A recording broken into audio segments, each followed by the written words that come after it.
Lectura del Santo Evangelio según San Juan. Jesús dijo a Nicodemo: Nadie ha subido al cielo, sino el que descendió del cielo, el Hijo del Hombre, que está en el cielo. De la misma manera que Moisés levantó en alto a la serpiente en el desierto, también es necesario que el Hijo del Hombre sea levantado en alto, para que todos los que creen en él tengan vida eterna. Sí, Dios amó tanto al mundo que entregó a su Hijo único, para que todo el que cree en él no muera, sino que tenga vida eterna. Porque Dios no envió a su Hijo para juzgar al mundo, sino para que el mundo se salve por él. Palabra del Señor, gloria a ti, Señor Jesús. En este lunes, 14 de septiembre, celebramos en la iglesia la fiesta de la exaltación de la cruz. ¿Y por qué celebramos la exaltación de la cruz hoy si tenemos la pasión el Viernes Santo? Pues sucede que para el año 320, Helena, la madre de Constantino, pues encontró la cruz en la que murió nuestro Señor Jesucristo. Y pues ella y su hijo Constantino, el emperador del Imperio Romano, pues quisieron construir un sitio en el Santo Sepulcro, que es la basílica que actualmente está allí, para guardar esa gran reliquia de la Santa Cruz. Pues años después, según transcurrieron los tiempos, más o menos para el 614, el rey Cosroe II de Persia pues invadió y conquistó Jerusalén y se llevó la cruz y la puso bajo los pies de su trono como un signo pues de desprecio por el cristianismo.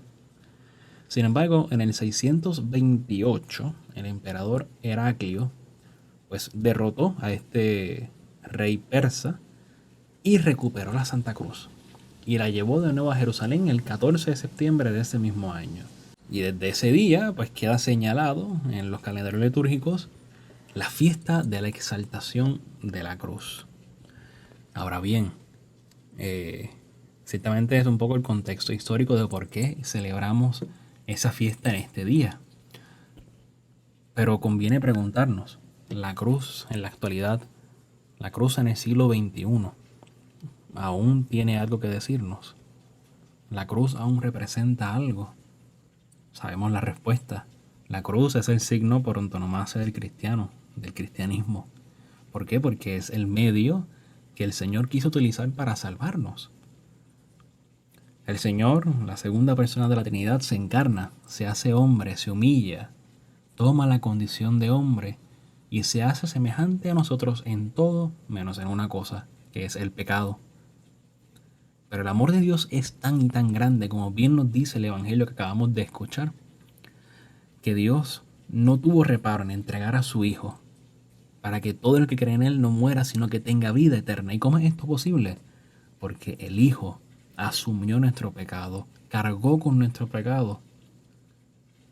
Y por nuestro pecado fue, como dicen algunos santos, cosido a la cruz. Se hizo uno solo a la cruz. Y ahí, en medio de su flagelación, del dolor, de los clavos, entregó su vida para la salvación del mundo, para la salvación tuya y mía. Y por eso la cruz, lejos de ser un instrumento de maldición, como se veía en el Antiguo Testamento, pasa a ser un signo de bendición. El Señor toma aquello que creaba escándalo, que era necedad para los griegos, escándalo para el judío, y lo hace salvación. Y con ella nos consigue el cielo, nos abre las puertas de la salvación. Pues ese mismo sacrificio se actualiza cada día por medio de la Sagrada Eucaristía. Entonces, ¿en qué debe quedar todo esto? En una historia bonita, en un mensaje muy bonito en el cual comunicamos que Dios se entrega por ti y por mí en una cruz y pues ya, por eso estamos solamente salvos. Pues sabemos la respuesta, sabemos que no es así. Porque el Señor más adelante en el Evangelio nos dice: el que no toma su cruz y me sigue no es digno de mí. Por lo tanto, el Señor, al encarnarse y vivir bajo la humillación constante, porque el Señor se encarna para nacer en un pesebre, y de ahí tiene que irse con la Sagrada Familia a Egipto, huyendo del rey Herodes. Dios huyendo del rey Herodes. Luego regresa y pasa ahí desapercibido 30 años de su vida, escondido, abajado, humilde. Luego, cuando comienza su ministerio público, la persecución es constante. La incomprensión es la orden del día. A pesar de todos sus milagros, a pesar del amor que Él manifestaba, los suyos no lo recibieron. Y hoy en día todavía no lo reciben muchos. Pero la razón por la cual a veces no lo reciben es porque nosotros, los cristianos, a veces no damos buen testimonio de nuestra fe. Nos da miedo asumir la cruz, nos da miedo abrazar la cruz, nos da miedo cargar con la cruz para seguir con Cristo a morir. Nos da miedo. Pero no perdamos la esperanza. El Señor con su encarnación nos ha dejado ya el método, nos ha dejado el camino, nos ha enseñado que la cruz no es para rechazarla, la cruz es para abrazarla. El sufrimiento es un instrumento de salvación. El instrumento no es una maldición. Es el método por el cual podemos hacernos igual a Dios. Nos unimos a su pasión. Por lo tanto, el sufrimiento no es un instrumento de maldición, es un instrumento de santidad, que si lo aprovechamos bien, podemos sacar grandes frutos de él. Si nos fijamos un poco en la historia, veremos que los santos han sufrido mucho. El Señor sufrió muchísimo. Por lo tanto, no tengamos miedo. No tengamos miedo en abrazar la cruz, en seguir los pasos de Jesús hasta el Calvario. Porque recordemos que luego de la crucifixión viene la resurrección.